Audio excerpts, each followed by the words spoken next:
daffodils, leeks, Welsh hat, dragon hat, Welsh hat, inflatable leek, dragon hat. Icons, icons, get your Welsh icons here. I know we think of people as our national icons. Tom, Shirl, Catherine Zeta, the Welsh rugby team on days such as this. But what about the things we wear and wave for Wales? The dragon, the flag, the leek, the daff. How did they become our national icons? Heard it all before? Well, I thought I had too, but sifting through this lot is like travelling through Wales herself, full of twists and turns. So please join us in our detective story to find out about these. Icons, icons, get your icons here! Daffodils, leeks, Welsh hat.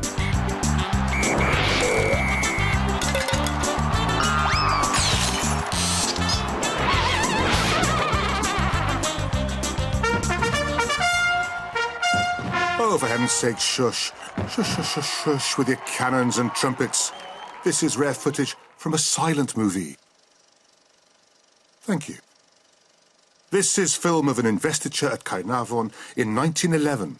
But it's also said that on this historic occasion, the first punches were thrown in a fierce battle between two of our Welsh icons. The issue? Is the leek or is the daffodil the rightful national emblem of Wales?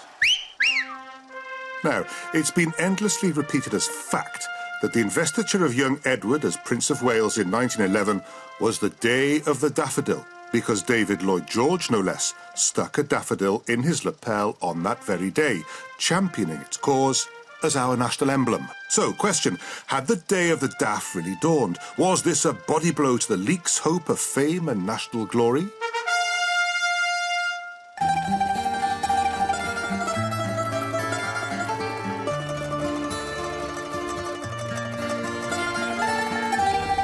I don't think so. Look again at the photos. There's not a golden daffodil in sight, not even a black and white one fluttering and dancing in that Caernarfon breeze. And why? Well, unless they'd had a particularly cold snap up here in Caernarfon in 1911, it's pretty unlikely Lloyd George would have found a daffodil in flower anywhere from Tuthill to Caerllechi. It was July, for heaven's sake. But what does seem to be true is that Lloyd George had indeed been championing the cause of the daffodil in preference to the leek for some years before the investiture. And that in the early 1900s, the vexed question of daffodil versus leek was already a hot potato. Obviously, the entire destiny of the nation's at stake if we don't sort out once and for all this business of leeks and daffs. So, move over, Sherlock. You have my solemn word that no stone shall be left unturned in this quest to identify the true national emblem of Wales. If that's all right with you. All right, all right. I know this is all going over the top a bit. Besides, what have the Welsh to worry about? Let's face it, our neighbours have made some pretty odd choices when it comes to emblems. There's the thistle of the Scots. And the rose of the English.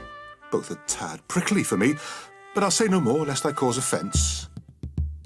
And then there's the shamrock. What in the botanical heavens is a shamrock? At least you can chomp on a leek or gaze wistfully at a daff. So, what is the case in favour of daffodils as our national emblem? Well, they flower around St. David's Day, tick. They're attractive and they don't smell like leeks, double tick. Welsh research has discovered that the daffodil has potential as a medication against Alzheimer's, bonus point. And botanists have shown that there are native Welsh varieties of daffodils. So let's give it up for the daff. Narcissus pseudonarcissus, subspecies Pseudonarcissus, flower of Wales.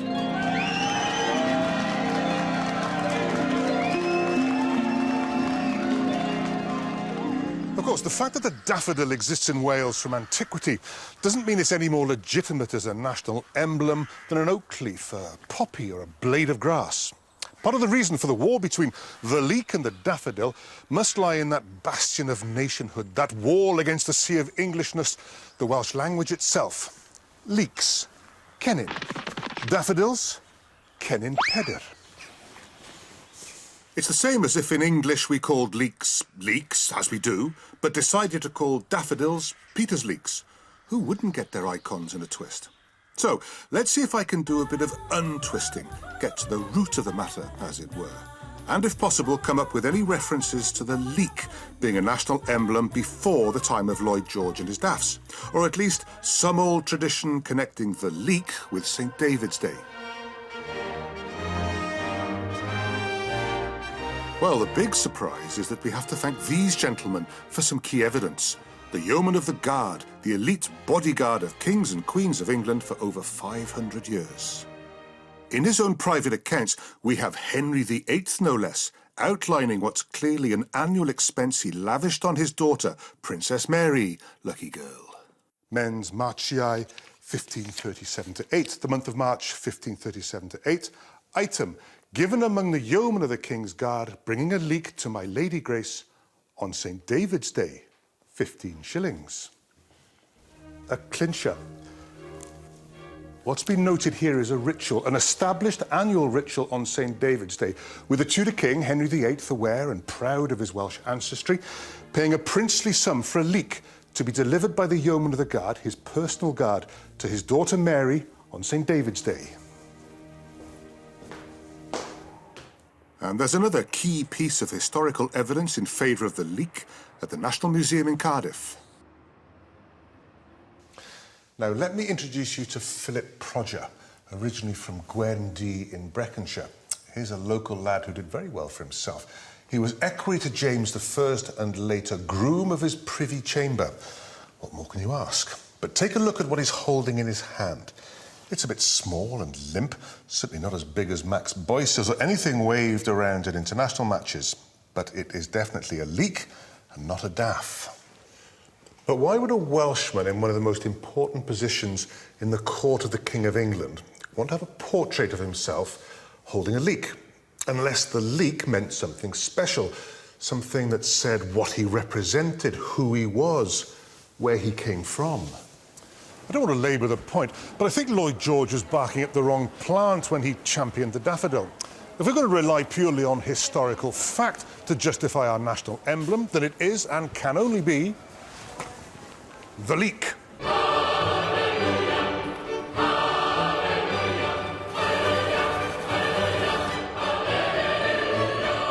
But it wouldn't be Welsh history if there wasn't a little twist in the tale. And perhaps the Welsh language is closer to the mark than I thought, because leeks, cennin, and daffodils, cennin peder, well, as plants, they are distant relatives. They are both classed as Alliaceae.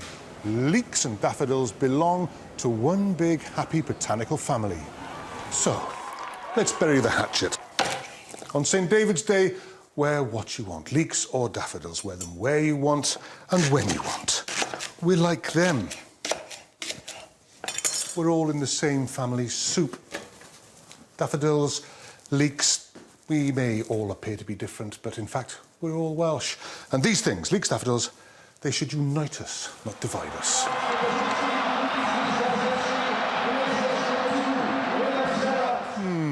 I've just thought of something a little bit awkward. Historically, I think we can say with some confidence that the leek has been our national emblem for 400 years, with its rival, the daffodil, tagging along for the last 100 years.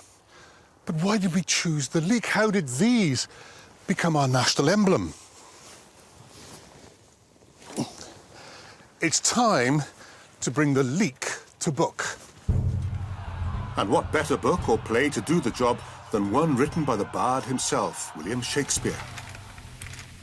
What is this castle called that stands hard by? They call it Agincourt. It's a play that commemorates a great battle against the French. Its title, Henry V. Then call we this the Field of Agincourt. Here, Henry has just beaten off the French at Agincourt. His Welsh captain, Llewellyn, reminds him of another event that held great significance for both men, and our story of the leek, the Battle of Crecy in 1346. Your grandfather, of famous memory, and please your majesty, and your great-uncle, Edward, the Black Prince of Wales, as I've read in the chronicles, fought a most famous battle here in France. They did, Llewellyn. Your majesty says very true. If your majesty is remembered of it, the Welshmen did good service in the garden where leeks did grow, wearing leeks in their Monmouth caps. which your majesty know to this hour to be an honourable badge of the service.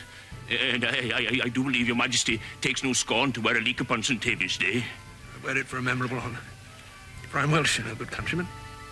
And so he was, born in Monmouth, good man. There's no doubt that the battle Llewellyn was referring to was Crecy, but it doesn't prove much more than that William Shakespeare was well aware of the tradition linking the leeks, the Welsh and Crecy, and the wearing of the leek on St. David's Day. So is that why Philip Prodger decided to get himself painted leek in hand to commemorate his fellow countrymen who had fought so gallantly at the Great Battle of Crecy? It would also help explain why the Tudor dynasty sent leeks to each other on St. David's Day. But it also seems that Philip's boss, the Scottish Stuart King, James VI and I, had respect for the tradition. The wearing of leeks on St. David's Day by the Welshmen, he said, is a good and commendable fashion in commemoration of the great fight by the Black Prince of Wales. Again, by that great fight, he definitely means Crecy. So, a Scottish king applauds the Welsh celebration of an English king's defeat of France. This is starting to sound like the Six Nations. Now, something else is niggling me. Both Shakespeare and King James are quite clear about one detail, that the leek is linked directly to St. David's Day, March the 1st. And yet the Battle of Crecy was fought on the 26th of August.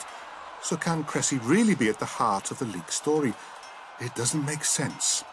Let's try another tack. Are there any older traditions or bits of historical evidence that perhaps link St. David himself with the leek? Of course there are. I found a simple version of the story that says St. David lived a humble life off bread, water and leeks, jazzed up with a sprinkling of salt. He died on March the 1st, hence St. David's Day and the leek. But we're Welsh. What's the point of a simple story when we can make it much more complicated and have a good old row about it? For example, there's the version that St. David told his men to wear a leek in their caps as military colours and that they won a great battle against the invading Saxons. No, St. David led the men in battle. No, I think you'll find St. David fought alongside King Arthur in a great battle. Rubbish. It was with King Cadwaladr in 640 AD. St. David fought a glorious battle, having told his men to wear a leek in their hats. Of course, the Saxons didn't have a clue who anybody was, so they ended up slaughtering themselves. But by 640 AD, St. David was long dead. This is all myth and legend, even if there is a persistent theme of a great battle, be it against the French at Crecy or with St. David against the Saxons. The truth is, there's no proof of any of it. What we do know is that the Welsh have always liked their leeks. Let's be realistic, though. Until fairly recently, I'm pretty sure the Welsh didn't really give a figurative fig for St. David, St. David's Day or Crecy. All that stuff and ceremony was for the well-to-do Welsh elite in London, the royals and Welsh regiments. No, back home in Wales, leeks have been, for at least 1,000 years to my knowledge, food. Good winter food. And yet, I've heard it said that the leek has one other trick up its sleeve, that it was the green and white of leeks that partly inspired one of the greatest of all Welsh icons.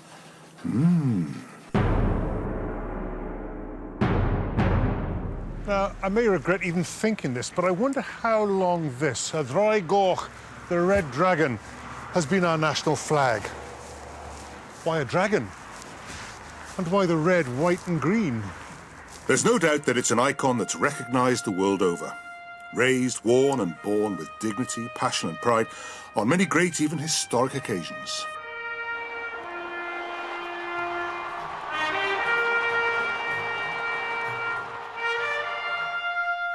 And here's one that's actually been taken into outer space aboard Space Shuttle Atlantis in 1994 by Joe Tanner, mission specialist.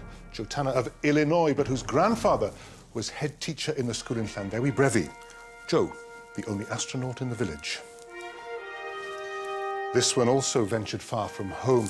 It flew from the Terra Nova, the ship that set sail from Cardiff on June the 15th, 1910, bound for the Antarctic, carrying Captain Scott on his ill-fated mission to the South Pole.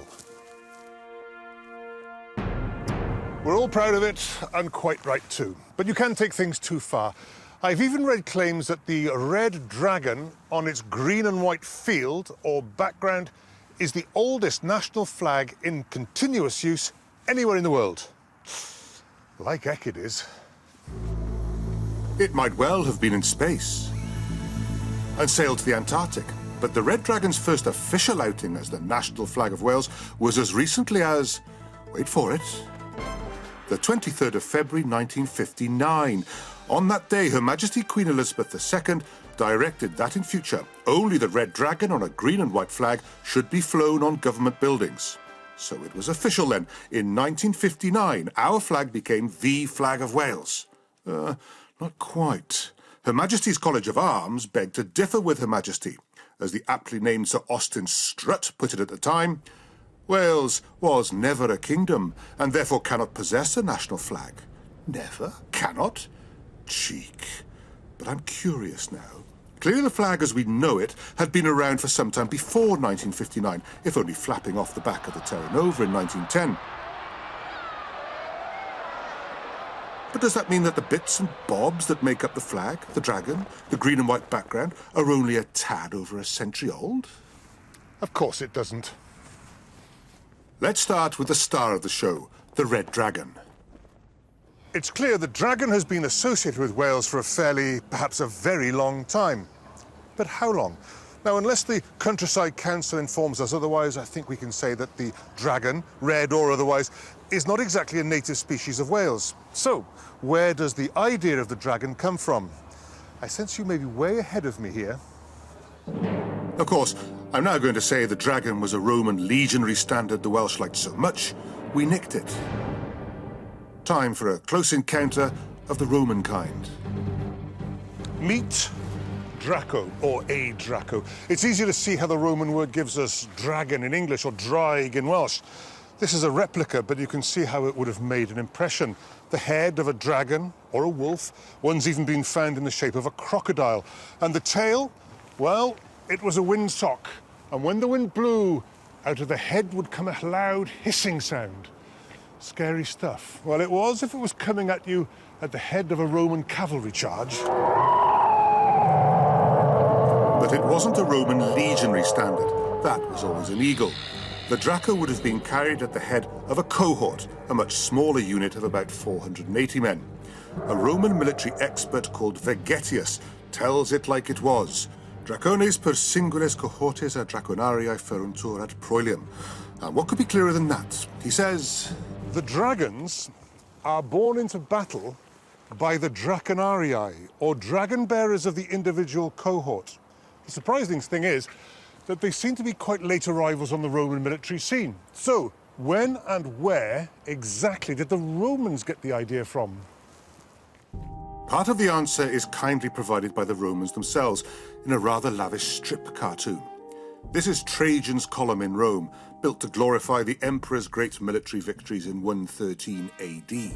And from the carvings, the losing side clearly had themselves a battle standard, the Draco. To the victor, the spoils, and the Draco, which the Romans adopted and used in turn to scare the bejesus out of their enemies, including the Welsh. So these things must have made a very big impression in a very short time. They did. Scarcely had the Romans left than the words draig and dragon had become, and for centuries afterwards would remain, familiar terms of praise in the Welsh language for any great warrior or hero. How do we know that centuries later, I hear you ask? Well, because someone was kind enough to include it in their poetry. And not just any old poetry. This was ancient Welsh poetry.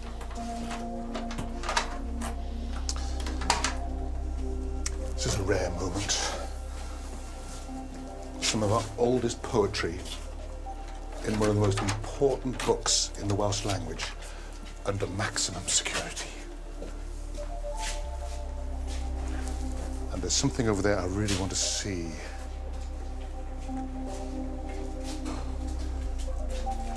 Here he is. Llyfr Aneurin, the books of Aneurin, and inside Canu Aneurin, Aneurin's poetry.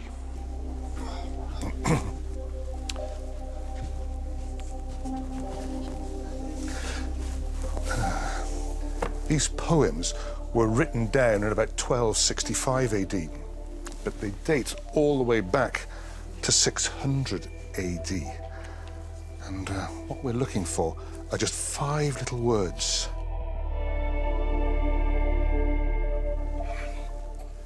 here they are. A rydd ddraig fydd pharaon. Ddraig here, D-H-R-E-I-C. Ddraig. Rydd, Old Welsh for red. Ddraig, dragon. And the red dragon will be Victor. Out of the depths of history, from 1400 years ago, the first red dragon.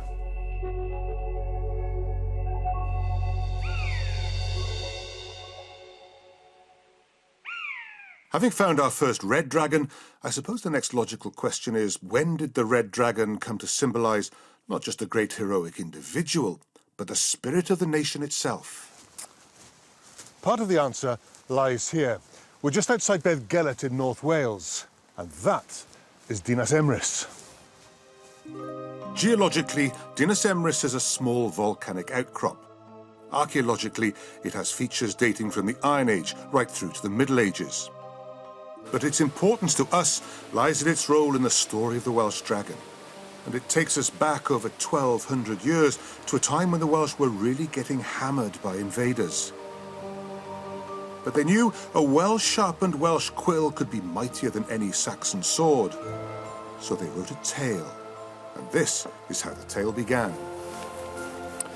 King Vortigern was having trouble building himself a castle up there on Dinas Emrys.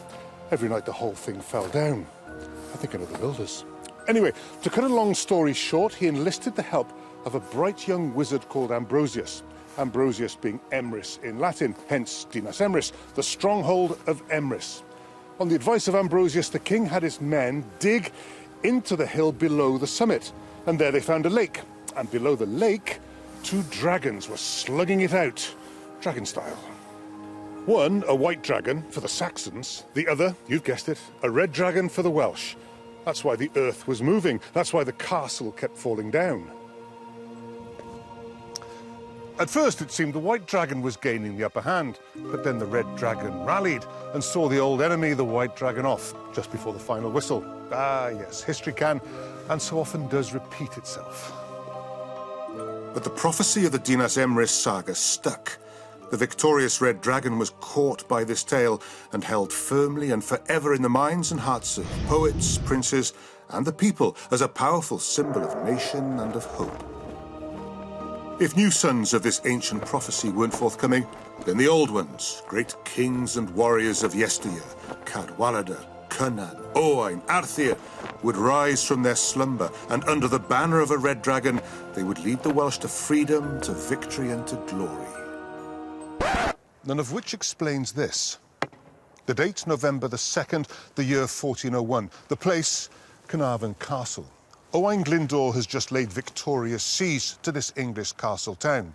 He's the charismatic leader of the most successful Welsh rebellion against English authority in Wales, a true son of prophecy.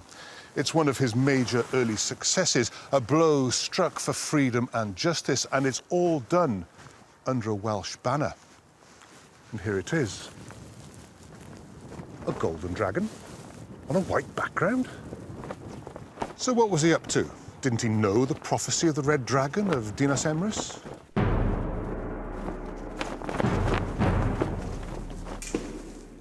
Of course he did. Owain Glyndwr was highly educated and very well versed in heraldry. He knew his dragon would embody the spirit of the nation. He knew it would be seen as an emblem, an icon of fierce Welsh independence. He knew his golden dragon would conjure up the memory and power of one person, the greatest king of the Britons ever known. King Arthur himself. A hero from another golden age, who led vast armies against the oppressor under a white banner emblazoned with a golden dragon.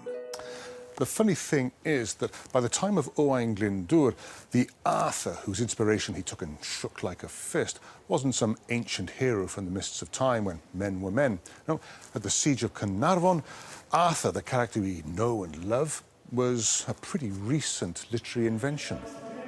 Arthur was a sort of medieval Welsh superhero, made up of semi-historical bits and bobs by a man called Geoffrey of Monmouth. His History of the Kings of Britain, published in 1136, was a work of fiction J.K. Rowling would be pressed to beat. and it was full of fantastical detail like Arthur's Golden Standard. But it was accepted as fact and became a bestseller right across Europe. Everyone would have known who and what the Golden Dragon represented. OK, it was a pile of fibs, but so what? As for forging bits of history where there were inconvenient gaps or making up golden ages of this, that or the other way back when, well, don't we do that today? But enough of rugby. Anyway, at least we now have a dragon. Yes, a golden dragon, but we do have a dragon as an emblem of national unity. After Glyndŵr's victory at Caernarfon, we have to wait over 80 years before it reappears. But this time, the dragon saw red, a lot of it, when it was carried into battle by a son of one of the most ancient and noble families of Gwynedd. Their family seat was here at Plas Penmynydd on Anglesey. They were to give their name to one of the greatest royal dynasties in English history, the Tudors. And the founder of that Tudor dynasty, the first to warm the throne of England and wear its crown, was Henry Tudor, destined to become Henry VII. In 1485, after years of exile, Henry Tudor landed at Milford Haven and at the head of a motley army marched on Bosworth in Leicestershire. There at Bosworth Field, on Monday the 22nd of August 1485, he engaged in a great battle against the Yorkist king Richard III, who famously lost his crown and his Gigi all in one day. A horse! A horse! My kingdom for a horse! He cried. No chance. On your bike. Nothing's going to stop this Welshman taking his rightful place on the throne of England. Actually, when I say rightful, Henry's claim to the throne was, shall we say, a little thin, to the point of being illegitimate. But let's not poop the Tudors' party. The key issue for us is that not only had a Welshman, well, a quarter Welshman anyway, landed the big one, the Crown of England, he'd won it under a banner described then as a red fiery dragon painted upon white and green sarcenet. The banner we know today as the Red Dragon, Yddrai Goch. We found it, the earliest historical reference to the old glory of Wales. The first ever red, white and green, and it's over 500 years old. The prophecy of Dinas Emrys had come true. A Welsh dragon, a dragon red in tongue, tooth and claw, had at last seen off the white dragon of oppression. And soon enough it spread its iconic little self across Tudor England, on the royal coat of arms, on the crossbars of the great doors to the Lady Chapel at Westminster. And a dragon still glows ruby red in the magnificent window gifted by Henry VII to King's College, Cambridge. But hang on a minute. What's happened to the victorious red, green and white flag of Bosworth? Sometime during the Tudor period, the dragon and flag seem to have parted company. I'll show you what I mean. No, not the annual Dover Regatta.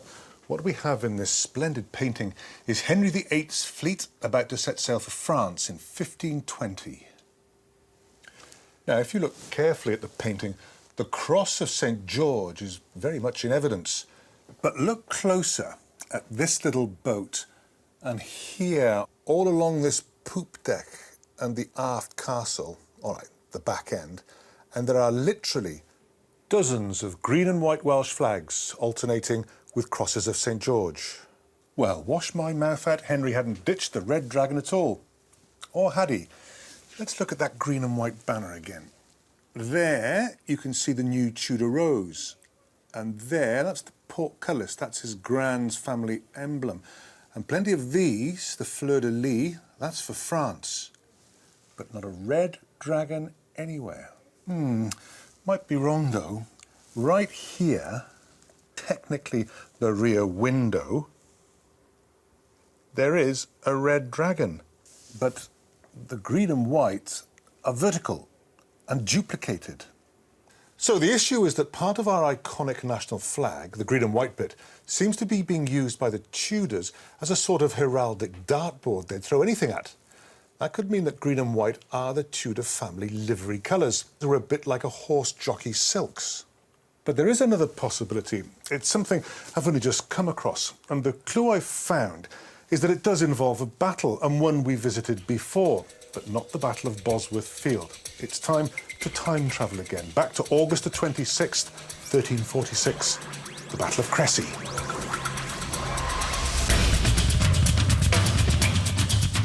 Let me introduce you to a WMD, a proper medieval weapon of mass destruction.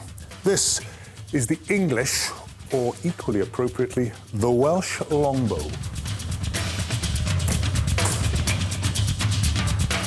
Oh my, the luck of the beginner.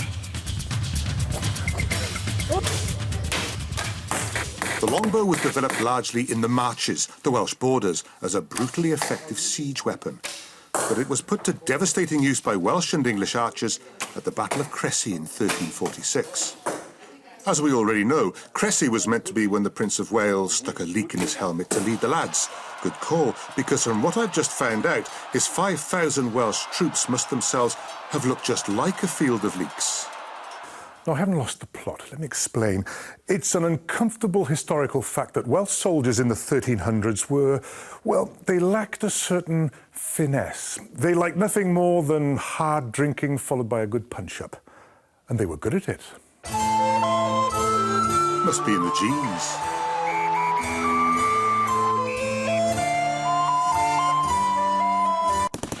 So, to keep an eye on them, rather than appeal to their sense of national pride, Edward III, that's the Black Prince's dad, the king issued specific instructions that the Welsh troops, and only the Welsh troops, mind you, should be issued with, and I quote, une course-pied, un chaperon partier de même le drap, le vert à destre. In other words, a uniform of green and white cloth consisting of a short coat and hat of these two colours, green and white, with the green on the right. So, for whatever reasons, at the Battle of Crecy in 1346, the Welsh were the first troops ever to appear on a continental battlefield in what can only be called a national military uniform, a uniform of green and white. Crecy was a great victory for the longbow, the king, his boy, the Black Prince of Wales, and the fearsome reputation of Welsh troops. But what a day for Welsh icons, eh? If we're to believe some versions of events, we ended up with the leek as a national emblem, a green and white uniform, and the Prince of Wales feathers, which the Prince of Wales nicked after the battle from the blind, very brave, but very dead Prince of Bohemia. And he nicked his motto, Ich dien, I serve. It's mildly ironic that in the late 1800s, when they were choosing a symbol for our national rugby team, the Welsh Rugby Union opted for the 3 feathers of the Prince of Wales on a scarlet shirt rather than the leek, to demonstrate the Principality's loyalty to the British Empire. On the other hand, when it came to this, back in the late 1800s, the governing body of Welsh football decided that this should be the national strip. Nobody knows how or why, but this is a mirror image of the uniform worn by the Welsh soldiers, all 5,000 of them, at Crecy. Coincidence? So the question is, did the Tudors of noble Welsh descent favour green and white as their heraldic colours because of the valour shown by the Welsh soldiers in their national uniform at Crecy? And is that ultimately why we have green and white on the flag today? Maybe so. There again, maybe not, because an absolutely crucial and totally unexpected piece of evidence has come to light to suggest another real possibility. And that new evidence about the green and white on the flag switches the story from Crecy in northern France back to Anglesey in North Wales. And it involves a fascinating archaeological site discovered as recently as 1992. And here it is, or what's left of it. This is Llys Rosir, the princely court of one of the greatest names in Welsh history, Llywelyn Fawr, Llywelyn the Great.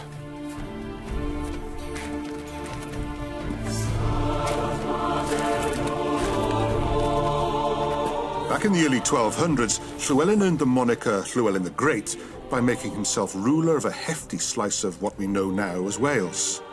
His once magnificent court at Rosir, one of several he owned, was abandoned after Edward I's conquest of Wales. Shortly afterwards, it was covered in a deep duvet of sand following a terrible storm, and it lay lost to sight for the next 700 years. But it's not just Llywelyn's court that's been woken from its slumber.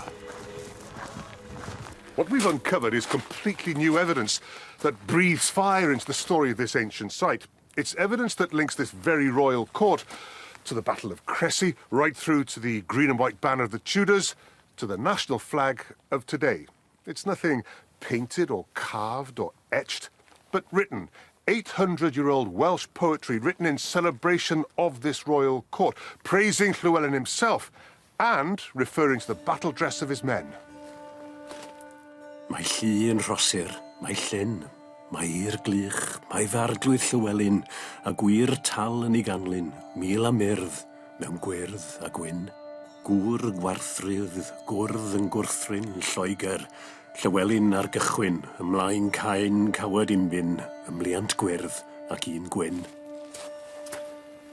I think with my basic Welsh I managed to pick out Llewellyn, gwyrdd green, and gwyn white. Let's find out. There is a force of men in Rhosir. There is drinking, golden bells clinking. There is my Lord Llewellyn. His warriors follow him, 1,000 of them, a host in green and white. There they are, Llewellyn's men in green and white. And here's the second poem. A man who stands firm against humiliation, who fiercely opposes the men of England. Such a man is Llewellyn as he sets out to war, leading a defence force of lords in green and white garments.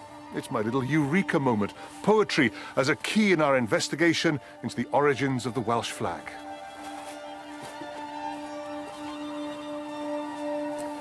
"800 years ago, that's almost 150 before Cressy, 300 years before the Battle of Bosworth, one of the great leaders of Welsh history is described as having an army of men dressed uniformly, dare it be said, in a uniform of green and white. Might it be too much to suggest that these very same colours were deliberately copied and used to inspire every diebacker soldier and his colonel for generations to come? If I'm right, the national flag is an icon of unity, a coming together of the Red Dragon and all it stood for, with the battle colours of a great Welsh prince. Sometimes the elements have drifted apart, been separated. Perhaps they even meant different things to different people at different times. But I do sense a sort of jerky continuity that leads to the flagpole of today. I love all this stuff, because whether I'm right or wrong about the details, there's no denying that this old national icon of ours has depth, it has meaning, it has mystery. So, whether you want to wear it, wave it at a match, wrap yourself up in it for a lap of honour, or see it as history on a stick, it's worth a respectful nod, a salute, for old time's sake. From an icon of national pride and spirit to a humbler icon of national taste. Delia adds sage and onion to hers. Heston sprinkles garlic wine vinegar on his. I wonder how you make yours. Welcome to Ed's Kitchen and an icon you can make at home. In here I've melted a teaspoon of butter in 2 ounces of ale.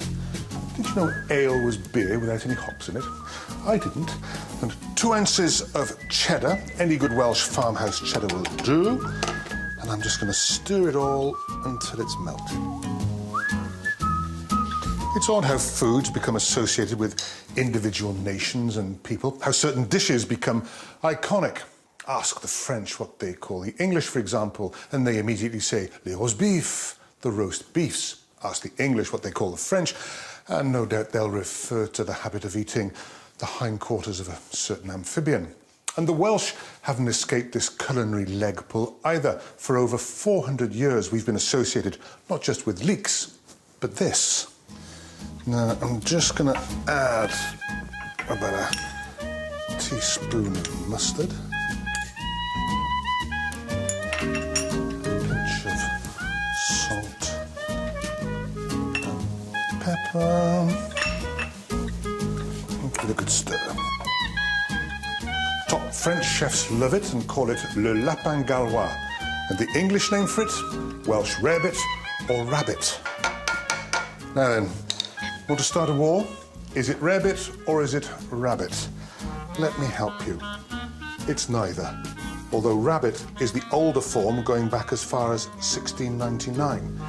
No, the real name of this iconic Welsh dish should be caws pobi, which means in Welsh, quite simply, toasted cheese.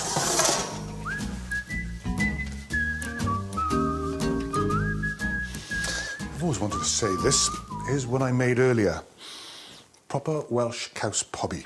Now, We know the Welsh were all over the Tudor court like a rash, all our habits keenly observed, our speaking in a strange language, Welsh, our fondness for hard drink, our eating, caws pobi.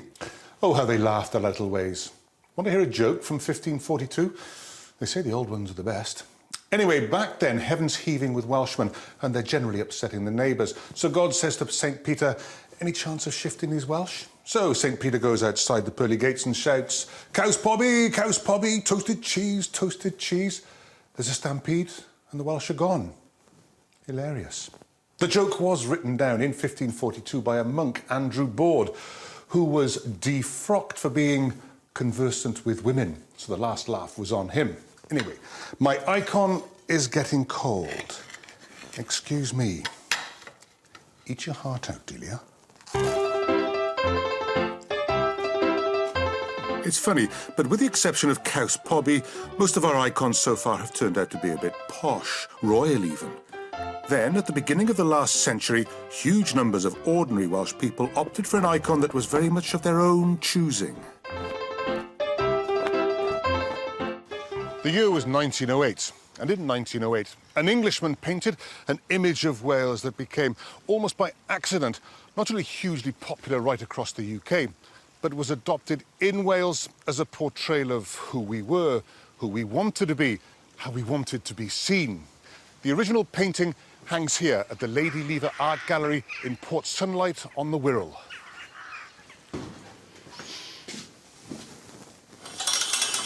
And here it is. This is Salem. Perhaps it's a little too nostalgic and sentimental for today's cool Cymru and a more global digital age. But copies of it used to be everywhere, certainly within my living memory. Not that long. But what's fascinating about this picture is how it went from being a fine watercolour destined for a private collection into a national icon. It was painted by English artist Sidney Kernow-Vosper, who then sold it as an exhibition at the Royal Watercolour Society in London in 1909. The person who bought it for the hefty sum of £105 was the wealthy William Hesketh Lever, Lord Leverhulme, who not only established this magnificent art gallery to house his collection of artworks, he was also the owner of Sunlight Soap, the biggest manufacturer of soap in the UK at the time. Besides having good artistic taste, Lord Leverhulme was also a very shrewd man. Rather than having this congregation hanging around gathering dust, he put them to work. For every £7 in weight of Sunlight Soap you bought, you too could become the proud owner of a print of Salem. And they went like hot Welsh cakes all over the UK, but particularly in Wales. For the first time ever, ordinary folk bought into a work of art and an idea of Welshness that stuck like superglue. But there's something not quite right here. This wasn't the Wales of 1908, it was a romanticised Wales of decades earlier. It's the costumes. They're a throwback to some ancient good old days. Take Shano and Shawl, for example. In 1908, it was already an antique and had to be borrowed by the artist from the vicar's wife, Mrs. Williams, down the road in Harlech. And as for the hat, well, it really was old hat. And I do mean the hat, not those hats. And why? Because Kernow-Vosper could only find the one hat, and he painted it on 1, 2, 3, 4 heads. The actual hat belonged to this elderly woman's mother, so although Kernow-Vosper was painting something entirely sympathetic to the Welsh, it was well and truly time-warped. But what I love about this painting, here we have the iconic picture of Welshness, and within it, we have something even more uniquely Welsh, the Welsh hat. Where did you get that hat? Where did you get that hat? Isn't it a nobby one and just a proper style? I should like to have one just the same as that. Wherever I go they shout, hello, where did you get that hat? The Welsh hat must surely be high in the current top 10 of Welsh icons. Tens of thousands of them are sold by shops and supermarkets every year to parents under strict instructions from their little daughters to get them a Welsh hat for school on St. David's Day. The idea of the costume being worn on St. David's Day goes back quite a long way. This photograph from the collection at St. Fagans shows kiddies wearing it in Blaenfors School in 1913, barely 5 years after the paint had dried on Kernow-Vosper's Salem. So it's clear that by the beginning of the last century, we in Wales had some sort of idea that a tall hat represented us in a quaint but respectable sort of way. And it was something national enough to be worn to celebrate our patron saint. On the other hand, it's also evident that the hat was something that people from outside Wales associated with us as being especially Welsh. Bullfighting, Spain, kilt, Scotland, lederhosen, Germany.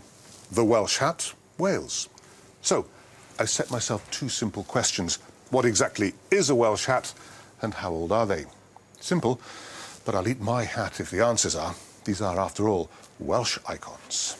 Where did you get that hat? Hey! Now, it seems there were two types of Welsh hat. All of them had a broad, stiff brim and a tall crown rising to a flat top. Flat top, never a pointed top. That would have made Wales a permanent Halloween party. In South Wales, the sides were more tapered. In North Wales, they were straighter. That's all straightforward enough. But the odd thing is, and I don't think I'm talking through my hat here, the odd thing is that of the 250 of these hats that remain, some were made in Wales, but Carvers, Christie's, London, Bristol, the ultimate Welsh icon was made in England. So, a Welsh icon largely made in England.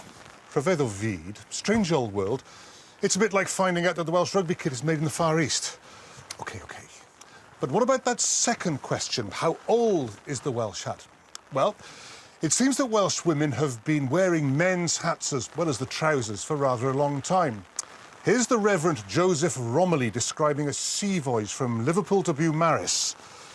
Wednesday, the 12th of September, 1827. Disgusting day, wind in our teeth, tide against us, heavy rain. Went into steerage, which was half price. There found 4 gentleman-like young Irish men and 3 Welsh women with their nasty black hats. Not a fan then. Then, in 1839, the poet Alfred Lord Tennyson visited Wales. He's a bit more complimentary, if not about Wales, then at least about our girls.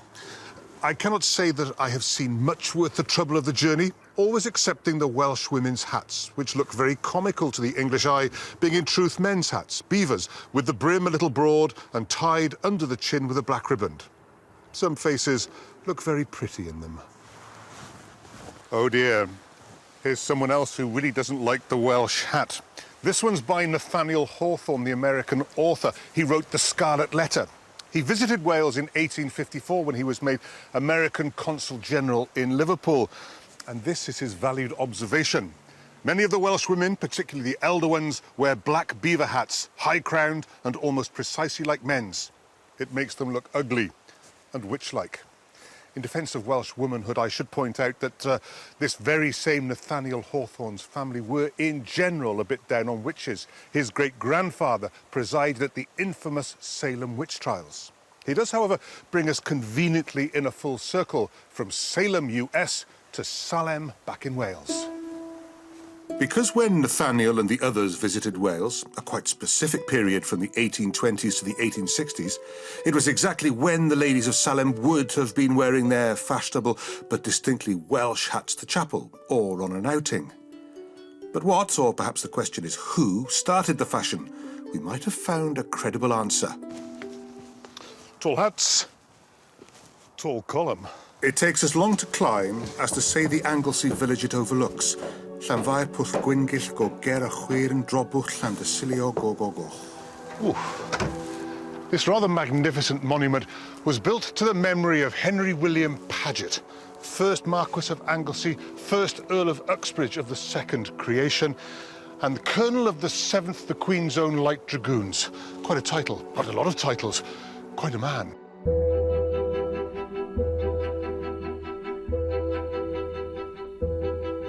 He was quite a ladies' man as well, by all accounts. But in battle, as courageous and dashing a cavalry commander as any novelist could wish for, particularly at the Battle of Waterloo in 1815, when he had at least 8 horses shot from under him, and he famously lost one leg and gained another.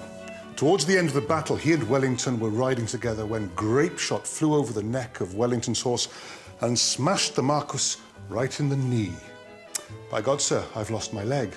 Wellington lowered his telescope. By God, sir, so you have, and immediately resumed surveying the battlefield. So, the Anglesey leg was made for the wounded hero. It's the first articulated artificial limb ever made. But as I've suggested, the Marquess's gallantry also extended to the ladies, and by God, sir, to Welsh ladies as well. At the 1821 Eisteddfod in Caernarfon, the war hero and idol of his people, the Marquess of Anglesey, was president for the day. According to the Cambrian newspaper report, he made a speech to the assembled people. In his presidential address, he says he preferred and admired a beautiful face under a neat black hat, such as the lasses of Snowdonia wear, to the large French bonnets that he saw hiding several charming faces. He commends the ladies present the virtues of the Welsh hat, and the newspaper goes on, the advice of the noble president has had the desired effect, for nearly all the ladies at the last Pwllheli and Caernarfon hunts appeared in black hats. Precisely what sort of Welsh hat we're talking about, well, we simply don't know. There's not enough evidence to say whether it was this, that, or the other kind of Welsh hat. What we do know is that when Princess, soon-to-be Queen Victoria, visited Bangor here, just 11 years later, both she and her mum wore what they called Welsh hats. And they did so in compliment, as they said, to the fair maids of Cambria. So by the early 1830s, everybody, including top bods in Britain, knew about the Welsh hat. Although, frustratingly, no description has been found anywhere of what Her Majesty meant precisely by her Welsh hat. So, royalty and gentry seem to have decided that, although it wasn't the done thing to wear a Welsh hat in England, it was only right and proper and fashionable for the Memsahibs to wear it on a visit to this near-flung post of empire. A bit like wearing a kimono in Japan, a sari in India, or dressing up in tartan for a visit to Scotland. Big Ben. Is there a more stirring bong on the planet? There's a Welsh connection here too, and a Welsh hat connection. The clock was named Big Ben after Sir Benjamin Hall, whose parents were wealthy Welsh. Anyway, it's not Benjamin Hall I'm really interested in, but his wife Augusta Hall, Lady Llanofer, who's been credited by almost every historian since the 1960s with inventing the Welsh hat and costume. She didn't. Lady Llanofer deserves more credit for the things she did do, like promoting Welsh education, the Eisteddfod, literature, even Welsh cookery. Her frog and eel pie is to die for. There's no doubt that on her own estate and amongst a wealthy elite circle of acquaintances, she did champion the idea of adapting and poshing up all sorts of Welsh regional costumes. But this was for upper-class parties, soirees, the local Abergavenny Eisteddfod and so on. Mind you, not all her guests enjoyed the frisson of wearing Welsh costume. At the Abergavenny Eisteddfod of 1853, a Miss Mary Lucy of Chalcot was instructed by her ladyship's maid to take off her fashionable gown and wear Welsh costume instead. The hat was much too large for me and was so heavy it did nothing but come down half over my nose, she said. As for the Welsh costume, Miss Lucy complained it was ugly. I never was more uncomfortable and vowed I would never again wear such horrible things to please Lady Llanofer. Nor did I, and all the other ladies agreed with me. I bet she squeamed and squeamed and squeamed. Then again, by the 1860s, so did the younger generation of less wealthy lasses from rural Wales. Granny's cap no longer fitted them either, and they refused to wear it. So the Welsh hat went to town, specifically to seaside towns, where it did hilariously funny tricks for the visitors on the local postcard stands. It also migrated to the new, confident industrial communities, where it reaffirmed the feminine side of our identity, but only on special occasions, like the opening of the new East Dock in Swansea in 1881, or at the Liverpool National Eisteddfod promoting Welsh industry in 1884. But there's something not quite right here either. By the end of the 1800s and early 1900s, we have hundreds and hundreds of photos of young women from all over Wales, once again wearing Welsh hats. What was going on? OK, say cheese. Cheese. There's nothing new under the sun. What those young ladies were doing was getting dressed up with family and friends for a photograph, wearing fancy dress, just like grannies, with a good old-fashioned Welsh hat to top it all off. OK, and again, please. Cheers. In the same way that I can come here to St Fagans and have a cheesy photograph of me wearing the Edwardian clothes that were all the rage 100 years ago. OK, just one more time, say cheese. Cheese. It's a bit of nostalgia, maybe a bit of fun. It certainly doesn't mean that those Welsh girls went around wearing a Welsh hat every day of their lives, any more than me wearing a top hat in the first decades of the 21st century mean that all Welshmen now go around in top hats. Might have started something here. For richer, for poorer, for better and for worse, it seems we're destined to be married to the image of the Welsh hat for all eternity. Like it or not, it's part of who we are, how we see ourselves, and how others see us, a national icon. And in this case, it's one we've bought into, quite literally, to the tune of over £500,000. That's what it cost to buy this for the nation, the Welsh nation. It's called A Welsh Landscape with Two Women Knitting. Like Salem, it was never painted for home consumption. It's by a Scottish, not an English artist, for a change, name of William Dyce. And the landscape he so skillfully painted was the Conwy Valley, an area he visited in 1860. These women, there's something a bit stuck on about them. This one's almost certainly taken from an early photograph, perhaps this one by Frances Bedford in the 1850s. Let's just say she's had a hard life. But she is for real, just as her workaday hat and clogs are. And then here's the hard sell, one of Queen Victoria's fair maids of Cambria, the pretty youngster in her red cape, which would have been a blue cape in this area of North Wales at that particular time, and her impressive Welsh hat, which would only have been worn for Sunday best or for strutting her stuff on market day, but definitely not for knitting socks on a mountaintop. It's hard to say, but this, miss, is a myth. Reality? The ideal. But I'm certain it's this miss in her Welsh hat and all her glory that we've bought into. It's an expensive postcard of ourselves for ourselves, wishing we were still there. It's a hymn and an aria to an us that maybe never was. And does it matter? We're a nation that's always run on high-octane nostalgia and a lot of hoil thrown in for luck. Besides, it's a great image. Nice hat, Cariad. Welsh hat! Welsh hat, madam. Dragon hat, sir. Inflatable leek. Welsh Icons, the most visible representation of us as a nation. A real cowl, a lobscouse of myth and reality, history and creative storytelling. Look, this has been great fun, but trying to pinpoint their exact origin has been incredibly difficult. But maybe that's the point. That really is the point, that these things have become national icons and belong to us because their history is so fuzzy and complex. So, I reckon, wear them with pride, wave them with dignity, but let's do it with our tongue placed ever so gently in our national cheek. Welsh hat, madam.